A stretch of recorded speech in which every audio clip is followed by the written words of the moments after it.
Study IQ IAS, अब तैयारी हुई affordable. New horizons of public administration, the book by Shri Mohit Bhattacharya ji, chapter 5 के part 3 पे हम अपना डिस्कशन आज आगे बढ़ाएंगे। और यहाँ पर जो हम डिस्कशन कर रहे थे उसी को फॉरवर्ड करते हुए ब्यूरोक्रेसी के कैरेक्टरिस्टिक की बात करेंगे। ब्यूरोक्रेसी एक टाइप ऑफ ऑर्गेनाइजेशन है और वेबेरियन मॉडल में कुछ ब्यूरोक्रेटिक स्ट्रक्चर्स की बात करी गई है। और वो ब्यूरोक्रेटिक स्ट्रक्चर कैसे हैं? ब्यूरोक्रेटिक स्ट्रक्चर्स की जब हम बात कर रहे हैं तो एक स्ट्रक्चर जो दिमाग में आता है वो तो है ही फिजिकल स्ट्रक्चर, जहां पर इंस्टीट्यूशन ऑफ ब्यूरोक्रेसी सिचुएटेड हो सकता है, जैसे डीएम कार्यालय, या फिर क्योंकि ब्यूरोक्रेसी एक टाइप ऑफ ऑर्गेनाइजेशन है, वो पीएसयू के ऑफिस में भी हो सकती है और प्राइवेट यूनिवर्सिटी में भी हो सकती है, मॉल में भी हो सकती है, राइट।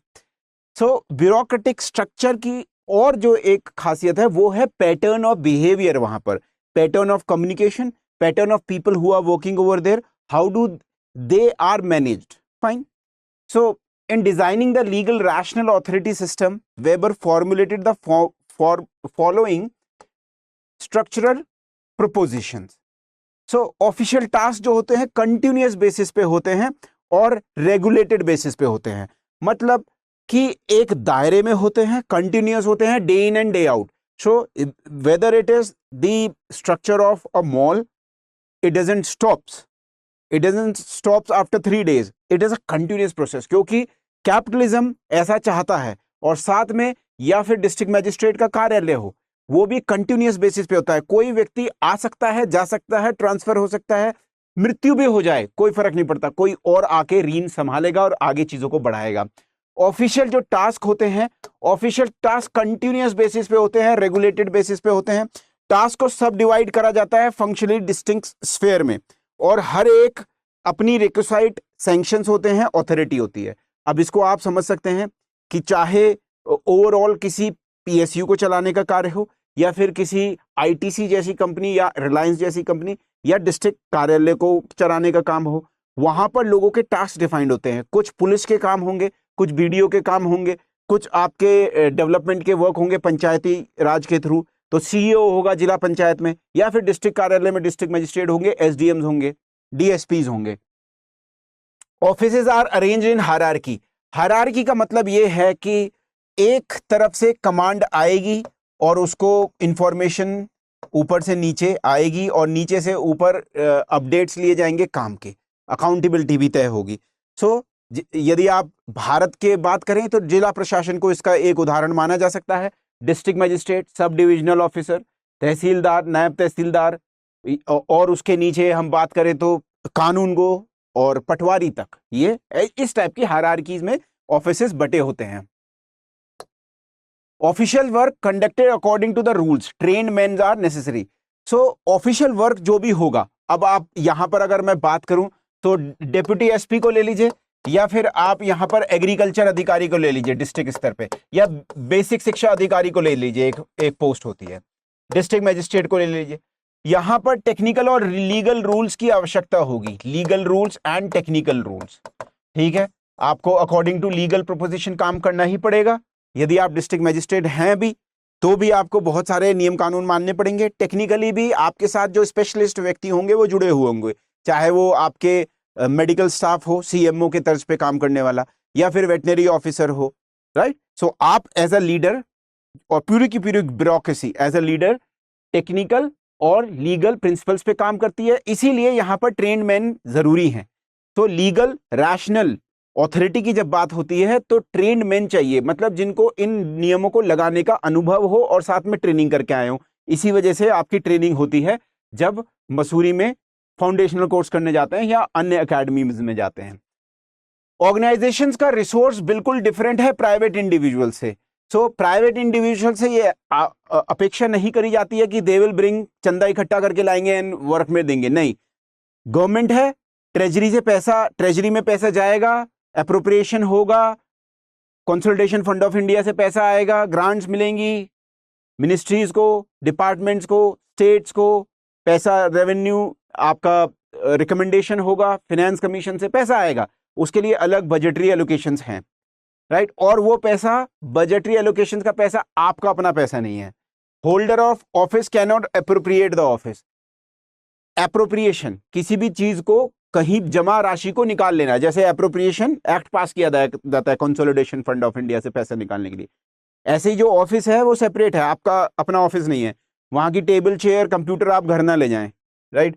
एडमिनिस्ट्रेशन, एडमिनिस्ट्रेशन का जो कार्य होता है लगातार चलता रहता है, रिटन डॉक्यूमेंट्स के थ्रू होता है या फाइल्स के थ्रू होता है, और office hub of modern organisation हो जाता है।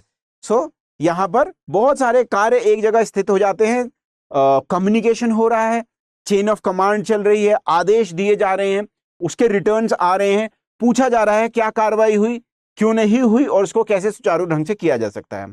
Legal authority system can take many forms but are seen as their purest in bureaucratic administrative staff.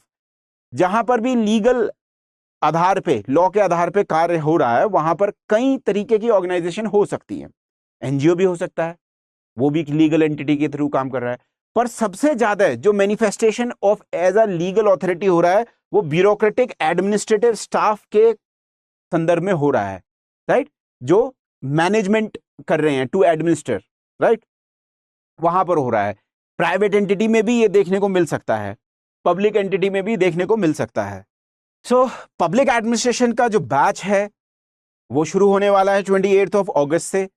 आपको सुनिश्चित करना है कि आप एससी लाइव कोड का यूज करते हुए डिस्काउंट पाएं और 15,999 में इस बेनिफिट को अवेल करें।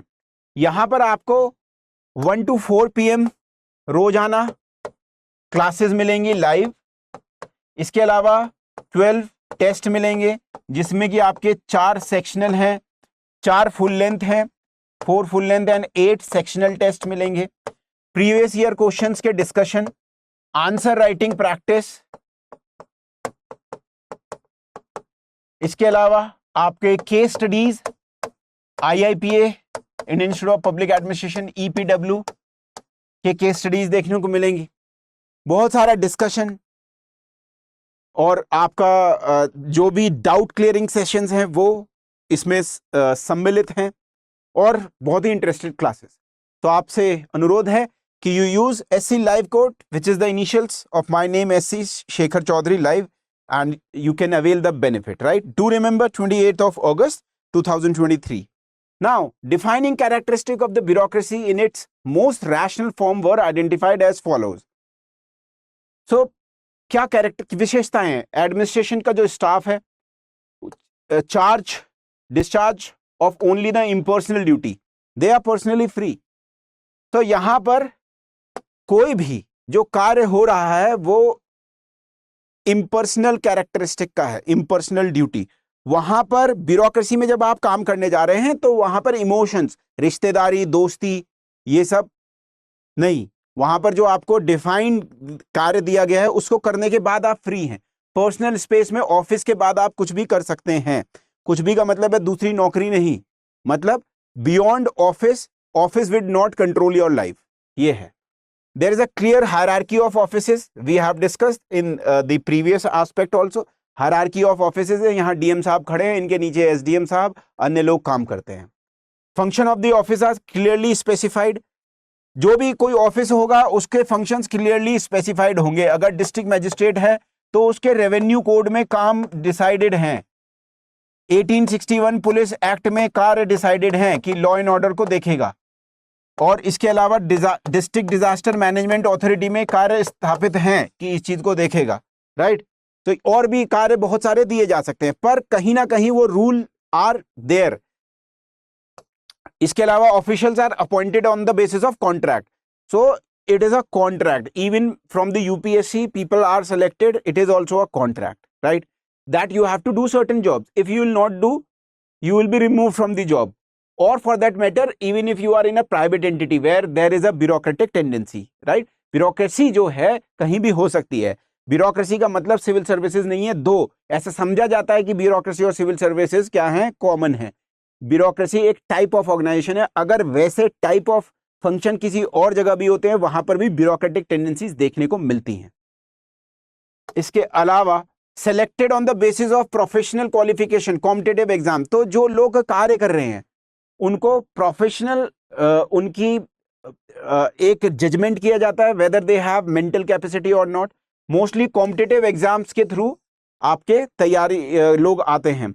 इंटर्नशिप्स अगर हम बात करें, अगर कोई पीएसयूज में काम कर रहे हैं, वहां भी ब्यूरोक्रेटिक टेंडेंसी है, इंटर्नशिप करके आएंगे, बीटेक करके आएंगे, वहां पर कार्य करेंगे और सैलरी आपको मिलेगी मनी के रूप में और पेंशन भी होती है। Salary is graded according to the position, आप किस पद पे हैं। 15,600 का स्केल मिल जाएगा आपको, 4200 का स्केल मिल जाएगा, ग्रेड पे मिल जाएगा, राइट। सो आप किस ग्रुप सी में हैं, ग्रुप बी में हैं, किस पद पे हैं, गैजेटेड ऑफिसर है, नॉन गैजेटेड ऑफिसर हैं। और official can always leave the post, official अपने आप भी पोस्ट को लीव कर सकते हैं। बहुत सारे अधिकारी हैं जो छोड़ के चले गए हैं, राजनीति में भी आ गए हैं।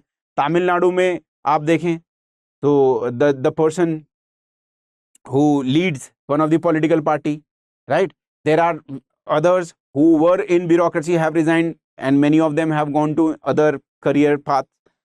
टर्मिनेट भी किया जा सकता है, डिसमिसल भी किया जा सकता है सर्विस से। यहां पर देखिए, jail IPS officer Manilal Patidar dismissed from service, UP police का उदाहरण एक देखने को मिल रहा है। Official postage is in sole और मेजर ऑक्यूपेशन, तो यहां पर रहते हुए आप जब एक कार्य कर रहे हैं, कॉन्ट्रैक्ट में है गवर्नमेंट के, तो आप दूसरी स्ट्रीम ऑफ जॉब नहीं कर सकते। You can not earn money from elsewhere, right? So that would be a breach of contract, so you have to work for the government also, government only. There is a career structure and promotion is possible both by seniority और merit. Bharat में भी ऐसा है, seniority और merit mix principles के आधार पर promotion होता है, राइट? जैसे एक जगह से तो एसीआर एनुअल कॉन्फिडेंशियल रिपोर्ट भी है, वो डिफाइन करती है कि आपके इंटरव्यू के समय, यदि आप डीएसपी हैं और आईपीएस में जा रहे हैं, तो इंटरव्यू के समय आपकी मेरिट डिसाइड करी जाएगी। आपने कितनी ट्रेनिंग करी, कितनी पुलिस की ट्रेनिंग करी, कितनी आपने ड्यूटीज ऐसी करी जहां पर आपको उसके लिए नंबर हो सकता है। Whether you are masters, bachelors और डॉक्टरेट, इसके भी नंबर मिलते हैं जब प्रमोशन होता है। इंटरनल एग्जाम भी क्लियर करने पड़ते हैं बहुत सारे। अगर आप जैसे यदि आप ब्यूरोक्रेसी में जाएंगे और स्टेट लेवल की ब्यूरोक्रेसी में जाएंगे, तो आपको रेवेन्यू एडमिनिस्ट्रेशन का एक पेपर होगा, स्टैम्प एक्ट का एक पेपर होगा, इसके अलावा आपका रिलेटेड टू जो ट्रस्ट एक्ट, इसके अलावा सोसाइटीज एक्ट, ऐसे बहुत सारे लोकल एडमिनिस्ट्रेशन से रिलेटेड जो राज्य स्तर पे पेपर होते हैं वो क्लियर करने पड़ते हैं, तब आपकी मेरिट बनती है। तो ऑफिशियल में appropriate neither the post nor the resources that go with it. तो और ये जो फीचर्स हम डिस्कस कर रहे हैं, ये मार्टिन एल्ब्रो ने फीचर्स बोले हैं कि ऐसी ब्यूरोक्रेसी दिखती है। किसकी? वेबर की ब्यूरोक्रेसी। ये इनके द्वारा बताए गए आपके फीचर्स हैं। सो ऑफिशियल में अप्रोप्रिएट ना तो पोस्ट को और ना ही रिसोर्सेस को जो होते हैं वो उनके प्राइवेट नहीं होते हैं। जब आपका ट्रांसफर हो गया एक जगह से दूसरी जगह, तो अब आप किसी एक जगह के एसडीएम या डीएम नहीं रहे, दूसरी जगह चले गए हैं, तो आप ये कह के नहीं कि ट्रांसफर हो चुका है वहीं पर जमे रहेंगे, ऐसा नहीं होता। और ना ही रिसोर्सेज को अपने साथ ले जाएंगे, गाड़ी वहीं रह जाएगी, कहीं और जाके मिलेगी। नौकरी से निकाल दिए गए हैं तो वो भी नहीं मिलेगी। Subjected to unified control and disciplinary system, तो एक जो सबके लिए लागू होगा वैसा ही आपके लिए भी कोड लागू होगा। आपके ऊपर जो ऑल इंडिया सर्विसेज रूल के तहत कार्रवाई होगी यदि आप या कोई और जो प्रिंसिपल्स हैं उनको निगेट करेंगे, उनके बियॉन्ड जाएंगे। सो दीज 10 फीचर्स जो हमने बात करी, as Martin Albrow puts it, constituted Max Weber ideal, pure and most rational type of bureaucracy. तो यहां पर आपको देखने को मिल रहे हैं मार्टिन एल्ब्रो, ये ब्रिटिश सोशियोलॉजिस्ट है। ज्यादातर ब्यूरोक्रेसी पे जो काम हुआ है वो सोशियोलॉजिस्ट ने किया है, राइट? और क्योंकि पब्लिक एडमिनिस्ट्रेशन जो है वो बहुत ही नया डिसिप्लिन है। जब हम वेबर की बात करते हैं तो वो भी सोशियोलॉजिस्ट थे और उन्होंने सोसाइटी के आधार पे देखा कि ब्यूरोक्रेसी भी कुछ है, राइट? और क्रिटिसिज्म, जो मैक्स वेबर का भी क्रिटिसिज्म लोगों ने किया है, वो भी आपको देखने को मिलेगा, वो सारे ही सोशियोलॉजिस्ट रहे हैं। सो आगे हम बात करें तो वेबेरियन फॉर्मुलेशन में वैल्यू न्यूट्रल एस्पेक्ट को बताया गया है। वैल्यू न्यूट्रल का मतलब है कि रूल बेस्ड है, ऑब्जेक्टिविटी है, सब्जेक्टिविटी का अभाव है, राइट? और simply provides conceptualisation of form of social organisation with certain characteristic, कि सोशल ऑर्गेनाइजेशन है एक, वहां के लोग काम करते हैं, उसमें पावर भी है, ऑथोरिटी भी है, लेजिटिमेसी भी है, कुछ कम्युनिकेशन भी है। अब उसके क्या कैरेक्टरिस्टिक हैं और जब बात करी गई है वो 3 तरीके से इसको एग्जामिन किया जा सकता है। और इसमें फर्स्टली क्या है कि ब्यूरोक्रेसी जो है स्ट्रक्चरल आधार पे देखा जाए कि वहां पर कैसे कार्य का विभाजन हो रहा है, हायरार्की कैसी है, कौन किसको ऑर्डर दे रहा है, अगर इस आधार पे देखा जाए तो। सो प्योरली स्ट्रक्चरल कैरेक्टरिस्टिक के आधार पे देखा जाए तो features like division of work है, हायरार्की है, has been identified, most important division of work और हायरार्की। हायरार्की तो आप समझ गए जो मैंने डिस्ट्रिक्ट मजिस्ट्रेट का बताया, या फिर आप आईपीएस अधिकारी अगर जिला स्तर से लेके आईपीएस देख लीजिए, डीएसपी देख लीजिए, इंस्पेक्टर देख लीजिए, सब इंस्पेक्टर देख लीजिए, और जिसको हम दीवानजी कहते हैं हेड कांस्टेबल वो देख लीजिए, फिर कांस्टेबल देख लीजिए, राइट, ये हो गया। और यहां पर हम जब बात कर रहे हैं डिवीजन ऑफ वर्क की, सो हर एक व्यक्ति अपना एक कार्य करेगा। ये डिस्ट्रिक्ट है, एसडीएम है यहां पर 1, एसडीएम 2, एसडीएम 3, एसडीएम 4, ये अपने अपने कार्य क्षेत्रों में कार्य कर रहे हैं। लखनऊ में बैठे हैं तो एसडीएम सदर होगा, फिर और जो ग्रामीण इलाके हैं वहां की जो तहसीलें हैं वो होंगी, राइट। या डिस्ट्रिक्ट मजिस्ट्रेट, अगर इसी को डिस्ट्रिक्ट मजिस्ट्रेट के ऊपर कर ले तो 75 आपको जिले देखने को मिलते हैं उत्तर प्रदेश में, वहां के अलग अलग डीएम होंगे। डीएम एक जगह के दूसरी जगह पुलिस की वर्दी पहन के नहीं जा सकते। सो यहां पर हमें क्या देखने को मिल रहा है, टोटल डिवीजन ऑफ वर्क है। So everybody, each workers has a specific task. यही कुछ बात आपने जो बात करी साइंटिफिक मैनेजमेंट एफडब्ल्यू टेलर से भी निकल के आ रही है। यहां पर देखिए डिवीजन ऑफ वर्क है, एक व्यक्ति क्या कर रहा है, सामान को उठा रहा है, कुछ काम कर रहा है, ये कारपेंट्री का काम कर रहा है, he is carrying some work, he is right, he is carrying luggage, he is doing some other work, plumbing something, right. So every division of labour, every other person has specified roles. RTO would be looking for road transport aspect. RTO would not do the work of BDO. Secondly, bureaucracy defined in terms of behavioral characteristic. अब behavioral aspect क्या है, right? So behavior से आ रहा है कैसे लोग एक जगह पे जाके उनकी personal aspect में भी देखते हैं, right? तो यहां पर अगर हम देखें to quote Weber, when fully developed, bureaucracy also stand in specific sense under the principle of sine ira ac studio. मतलब अब जब आप जब डिस्ट्रिक्ट मजिस्ट्रेट हैं या आईपीएस अधिकारी हैं, अभी नूहू में वायलेंस हुआ, मेवात आप जानते हैं, हरियाणा, राइट, वायलेंस हुआ। आप XYZ धर्म के हो सकते हैं, पर वहां जाके आपको विदाउट एंगर इन पैशन, ये एग्जैक्ट जो कोट है sine ira et studio, this is a Latin quote and one of the person from Roman Empire said it, that is the characteristic which should be behavior of a expected behavior of a bureaucrat. So without anger and passion, your personal aspect should be kept behind. Its specific nature capitalism के द्वारा बहुत attract किया जाता है। सो doubles, और जितना ज्यादा bureaucracy objectivity पे रहेगी, बिना पैशन के और बिना किसी एंगर के काम करेगी, उतना कैपिटलिज्म को भी फायदा होगा, सरकार को भी फायदा होगा। इसका मतलब ये नहीं है कि पूरी तरह सोशल वैल्यूज को निकाल दिया जाए। न्यू पब्लिक एडमिनिस्ट्रेशन में जो हमने पढ़ते हैं कि सोशल इक्विटी, वैल्यूज का कॉन्सेप्ट है, रेलेवेंस का कॉन्सेप्ट है, वो अपनी जगह है। पर जब हम प्योरली ब्यूरोक्रेटिक कंस्ट्रक्ट की बात कर रहे हैं तो ऐसा इन्विसेज किया गया है, वेलकम्ड बाय कैपिटलिज्म, क्योंकि इससे क्या होता है, जितना ज्यादा डीह्यूमनाइज्ड होता है, the more completely it succeeds in eliminating official businesses. Love hatred को निकाल दो, प्योरली ऑल पर्सनल इरेशनल और इमोशनल एलिमेंट को निकाल दो, escape the calculation. This is the specific nature of bureaucracy and its special virtue. So when you will not act according to any love, any hate, any personal biases, you will be objective. And the capitalist system also wants that they want a body of officials who work only on consideration of rules of the written rules. उससे क्या फायदा होता है?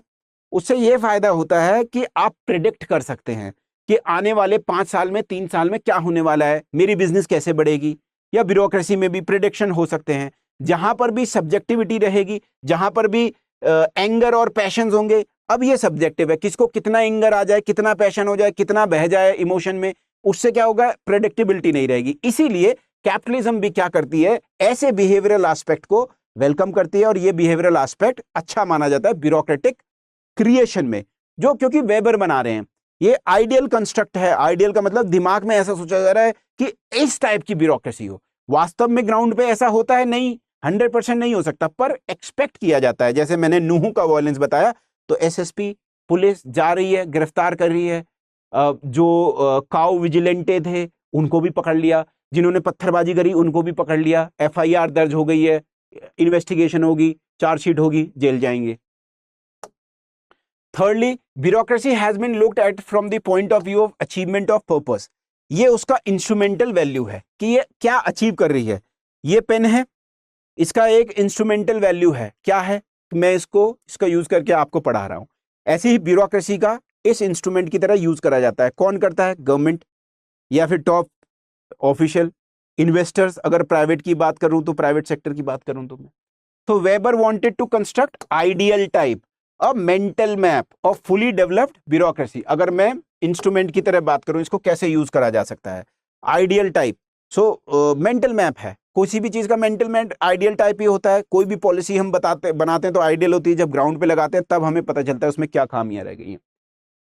सो in Weberian, अब to quote, in Weberian formulation, bureaucracy is to be confused with the civil service, right? So it refers to the sociological concept of rationalization of collective ends.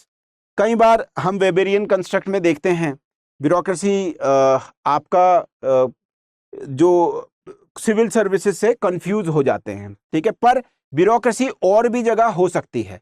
वो ऐसी जगह कहीं पर भी होगी जहां पर प्रेडिक्टेबिलिटी एक्सपेक्ट किया जाता है। वेबर के अनुसार ये मोस्ट efficient formation है for large scale complex administration that has been developed in modern world।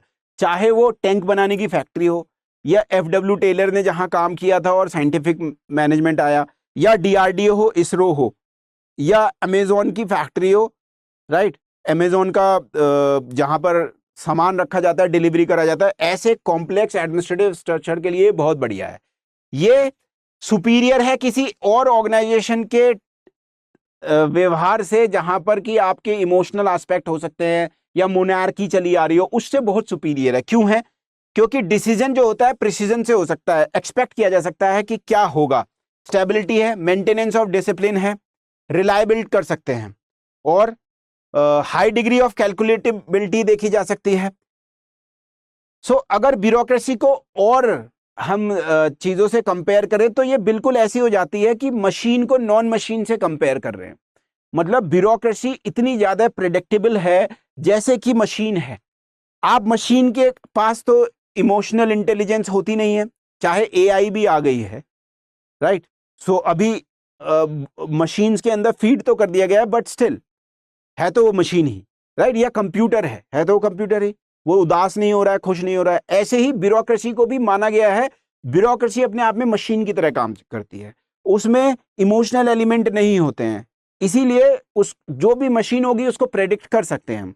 अगर हमने एक पर्टिकुलर मशीन को चलाया है, सो वी कैन प्रेडिक्ट ये n नंबर ऑफ कोई भी प्रोडक्शंस देगी। ऐसे ही ब्यूरोक्रेसी को भी ऐसे ही प्रेडिक्ट करके देखा जाता है। और हम बात करें और कैरेक्टरिस्टिक क्या है ब्यूरोक्रेसी की, तो ग्रोथ ऑफ कैपिटलिज्म ने क्या किया है, फैसिलिटेट किया है birth and development of bureaucracy. जैसा कि वेबर कोट कर रहे हैं, to quote, today it is primarily capitalist market economy. और कैपिटलिस्ट मार्केट इकोनॉमी में आपको चाहिए प्रेडिक्टेबिलिटी, क्योंकि जिसने पैसा लगाया हुआ है ही वांट्स रिटर्न। उसके लिए ये बहुत जरूरी है कि official business of administration is discharge precisely, unambiguously. जो लॉज हैं आपको पता है, मैंने इन्वेस्टमेंट किया है, इतना मुझे रिटर्न मिलना चाहिए। कॉन्टिन्यूसली 4 दिन आपका काम बंद हो गया तो दिक्कत हो जाएगी। And with much speed as possible, जितना आप स्पीड से काम करेंगे, इन्वेस्टमेंट जो आपका प्लांट में है या ऑफिस के इंफ्रास्ट्रक्चर में है, आपको रिटर्न्स बेहतर मिल सकेंगे, क्योंकि आप रिटर्न ऑन इन्वेस्टमेंट पे ही सारी चीजों को देख रहे हैं। So major technical advantage of bureaucratic organisation according to Weber is कि ब्यूरोक्रेटिक जो ऑर्गेनाइजेशन है वो कुछ ऑफर करती है और वो स्पेशल ऑफर है। क्या है वो स्पेशल ऑफर जो और ऑर्गेनाइजेशंस नहीं कर पा रही हैं? कि carrying out through the principle of special administrative function according to purely objective considerations. वहां सब्जेक्टिविटी नहीं है, ऑब्जेक्टिविटी है, मतलब इनपुट आउटपुट। ठीक है, आपने बिल्कुल एक हाइपोथेसिस है कि एक्स चीज होगी तो वाई रिजल्ट आएगा, राइट? उसमें कुछ इमोशंस नहीं है, उसमें कुछ पैशन नहीं है, तो आप प्रेडिक्टेबल कर सकते हैं। ऑब्जेक्टिविटी का भाव, जैसे आप ऑब्जेक्टिव क्वेश्चंस करने जाते हैं ना, मेंस में आप लिखते हैं सब्जेक्टिव तो नंबर वेरी करते हैं। ऑब्जेक्टिव में अगर आपके और किसी और के सेम ऑप्शंस हैं, जो प्री में जैसे पेपर आता है, तो क्या होता है, उससे सेम नंबर आते हैं। ऐसे ही ऑब्जेक्टिविटी है यहां पर। फुली डेवलप्ड ब्यूरोक्रेसी ऐसा इंस्टीट्यूशन है, सोशल स्ट्रक्चर है which are hardest to destroy. एक बार आ गई ब्यूरोक्रेसी तो उसको डिस्ट्रॉय नहीं कर सकते। क्यों? क्योंकि खुद नियम कानून बदलने वाले ब्यूरोक्रेट्स ही होते हैं। आप देखिए 1861 एक्ट है, पुलिस, 1872 एविडेंस एक्ट है, 1860s का ही एक्ट है आपका इंडियन पीनल कोड, अब बदल रहा है। तो it took so much of time to change Bharatiya Nyaya संहिता, आप देख रहे हैं। सो क्यों? क्योंकि एक बार ब्यूरोक्रेसी स्टैब्लिश हो जाती है तो डिस्ट्रॉय करना बहुत मुश्किल है। अब हम भारत देश में ब्यूरोक्रेसी के अलावा कोई और टाइप की गवर्नमेंट फंक्शनरी नहीं देख सकते। ऐसा होना बहुत नामुमकिन है कि पीपल पार्टिसिपेशन हो जाए और मंत्रालयों में लोग बैठने लगे, पंचायत ग्रामीण लोग बैठने लगे, अगर पढ़े लिखे भी हैं, केवल और केवल एक ही तरीके से आ सकते हैं, एग्जाम पास करके। और ये it is an instrument for socialising relationship of power, मतलब अब पावर कैसे एस्टैब्लिश होगी, पावर कैसे काम करेगी, उसको सोसाइटी में लाने का एक तरीका है। और ब्यूरोक्रेसी इज प्रैक्टिकली अनशैटरेबल, एक बार स्टैब्लिश हो गए डिस्ट्रॉय करना मुश्किल है। इंडिविजुअल की बात करी जाए तो single cog in an ever moving mechanism which prescribe to him essentially fix route of march. अब मतलब क्या है कि सिंगल कॉग इन, एक छोटा सा पेंच है पूरी मशीन में, कॉग इन द व्हील, और वो अपने आप भी क्या चाहे बहुत कुछ चेंज नहीं कर सकता और सिंपल मार्च करता है। मतलब रूल्स रेगुलेशन के अनुसार उसको जिंदगी भर काम करना है। यहां पर रेवोल्यूशन करने कोई नहीं आता है, केवल पार्ट बनने आता है। रूल्ड के लिए, अगर जिसके ऊपर रूल हो रहा है, अगर ब्यूरोक्रेसी एक बार स्टैब्लिश हो जाए तो फिक्स्ड और अनऑल्टरेबल हो जाती है। More and more material fate of the masses depends on the bureaucracy. एक बार आपको ब्यूरोक्रेटिक टाइप ऑफ ऑर्गेनाइजेशन की आदत पड़ गई तो मासेस को भी, कंपनीज को भी, बिजनेसेस को भी क्या होता है, उसकी आदत पड़ जाती है। और स्टडी और correct functioning of the increasingly bureaucratic organisation में वो फायदा देखने लगते हैं प्राइवेट कैपिटल भी। प्राइवेट कैपिटल भी ये चाहता है कि हमेशा ऐसी हमें सरकार मिले जिसमें प्रेडिक्टेबल हो, और प्रेडिक्टिविटी कहां से आती है? वो आती है ब्यूरोक्रेटिक स्ट्रक्चर से। तो इसीलिए प्राइवेट एंटिटीज भी ये चाहेंगी कि जो भी गवर्नमेंट आ रही है या स्टैब्लिशमेंट ऑफ इंस्टीट्यूशन हो रहा है वहां पर ब्यूरोक्रेटिक प्रिंसिपल्स के अनुसार हो। इसके अलावा हम बात करें और जो कैरेक्टरिस्टिक हैं, हम यहां पर बात कर रहे थे कैरेक्टरिस्टिक 1 2 3 4। उसके अलावा power position off fully developed bureaucracy है जो was everywhere overpowering। जो ब्यूरोक्रेसी है और इंस्टीट्यूशन पे भी अपना प्रभुत्व जमा लेती है, और पॉलिटिकल जो मास्टर्स है वो कोई मैच ही नहीं है ब्यूरोक्रेसी के लिए। मतलब अगर हम भारत देश में बात करें एमपी, एमएलए और डिस्ट्रिक्ट मैजिस्ट्रेट और या SDM, because SDM, DM are coming from a exam, cracking exam, also learning day and day the work, and the MP MLAs, not all, most of them are not that expert, right? कुछ MP MLA 5-6 terms के या बहुत पुराने हैं, पढ़े हुए हैं, चीजों को देख रहे हैं, उनकी बात को छोड़ के कोई भी एक्सपर्ट ब्यूरोक्रेट के बराबर नॉलेज नहीं रख सकता है। इससे भी क्या होता है, ब्यूरोक्रेसी, क्योंकि knowledge hierarchy in bureaucracy is hierarchy of knowledge, वहां पर वो डोमिनेट करते हैं। सो अपनी सिक्योरिटी बनाने के लिए नॉलेज और इंटेंशंस, सीक्रेट इंटेंशंस की सहायता लेते हैं। आप जाएं किसी भी ऑफिस में, ब्यूरोक्रेसी के ऑफिस में, या फिर यूनिवर्सिटी में भी ब्यूरोक्रेसी है, जैसे आप चांसलर के ऑफिस में चले जाएं, कहीं भी ऑफिस में आपको अंदर नहीं आने दिया जाएगा, कोई मिल नहीं सकता, फिक्स्ड आवर्स हैं, सीक्रेसी है। बाहर के वेस्टिब्यूल टाइप के ऑफिस में बैठा दिया जाएगा, एक ऑफिस के बाहर एक और छोटे ऑफिस होता है, उसमें वेटिंग। ठीक है, क्यों? क्योंकि ऑफिशियल सीक्रेट इन्वेंशन है ब्यूरोक्रेसी का, क्योंकि ब्यूरोक्रेसी बहुत ज्यादा डाइवर्ज इंफॉर्मेशन को खुद नहीं करना चाहती। इवन पार्लियामेंट को भी नहीं पता होता ग्राउंड पे ब्यूरोक्रेसी क्या कर रही है। इसीलिए पार्लियामेंट में क्या है, इंस्टीट्यूशनल मैकेनिज्म है, क्वेश्चन आर, राइट, पूछा जाता है अकाउंटेबिलिटी तय करने के लिए। अकाउंटेबिलिटी तय करने के लिए कमिटीज हैं, जैसे financial committee, estimate committee, committee on public undertakings, इसके अलावा आपके पब्लिक अकाउंट्स कमिटी। इनका क्या यूज है, क्यों आया? क्योंकि उनको पता है कि ब्यूरोक्रेसी की टेंडेंसी ऐसी है कि ब्यूरोक्रेसी नॉलेज शेयर नहीं करना चाहती, ट्रांसपेरेंसी नहीं चाहती है। क्यों नहीं चाहती है? क्योंकि यहीं से उसको पावर ड्राइव होती है। To quote Weber, bureaucracy naturally welcomes a poorly informed and hence powerless parliament, at least insofar as ignorance somehow agrees with the bureaucracy's interests. तो अगर इग्नोरेंट होगी पब्लिक भी और इग्नोरेंट होंगे पॉलिटिकल मास्टर्स भी जो अकाउंटेबिलिटी तय कर रहे हैं ब्यूरोक्रेसी की, वो सूट करता है ब्यूरोक्रेसी को, राइट? तो because that is the nature, it is not dependent on type of people. ये नहीं है कि लोग खराब हैं वहां पर जाके, या लोग तो वैसे ही हैं, क्योंकि ब्यूरोक्रेसी की टेंडेंसीज ऐसी है। सो आप देखेंगे भारत में जैसे ऑफिशियल सीक्रेट्स एक्ट है, क्यों है ऑफिशियल सीक्रेट एक्ट जैसी चीजें? अब हम उसको प्रीवियसली जाएं तो कॉलोनियल एडमिनिस्ट्रेशन था। अब कॉलोनियल एडमिनिस्ट्रेशन तो और जाके और ज्यादा, जिसको हम कहेंगे डिटैचमेंट था in between people and bureaucracy.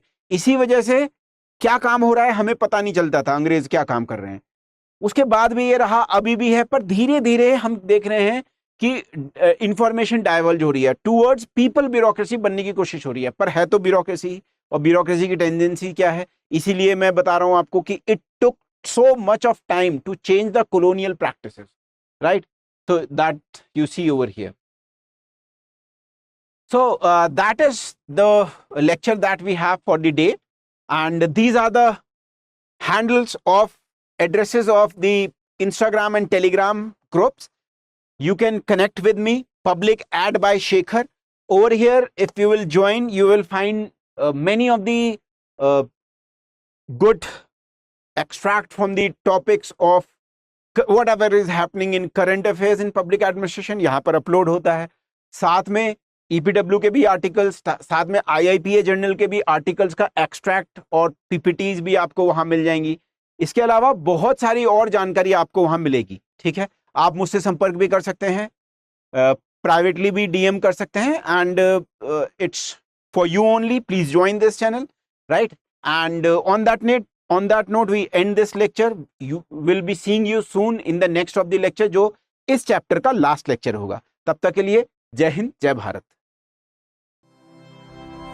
Study IQ IAS, अब तैयारी हुई अफोर्डेबल।